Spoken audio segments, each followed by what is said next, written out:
Gedung Pasar Ilir 16 Palembang disegel pihak pengelola PT Bima Citra Realty atau BCR pada Kamis sekitar pukul 23.30 waktu Indonesia Barat yang mengakibatkan putusnya mata pencarian para pedagang.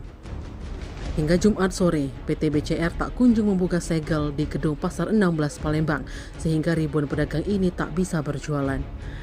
Alhasil para pedagang yang gundah gulana membuka paksa segel Gedung Pasar 16 Ilir dengan tujuan besok harinya bisa menghasilkan kembali pundi-pundi rupiah. Namun ternyata setelah upaya yang dilakukan oleh para pedagang membuka segel ini sangat sulit.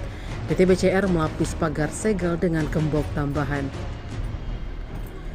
PT BCR menyegel gedung ini dengan niat yang sangat kuat agar tak ada yang bisa masuk ke dalam gedung untuk melakukan aktivitas. Hingga saat ini pedagang belum menemukan solusi dari PT BCR karena sebelumnya telah ada perjanjian dengan Komnas HAM, maka barang siapa yang melanggar bisa digugat. Asisten 2 Setda Kota Palembang Ahmad Zulinto saat ditemui para pedagang pada Jumat mengatakan, sesuai dengan amanat Komnas HAM, diskusikan bersama guna mencari jalan tengah.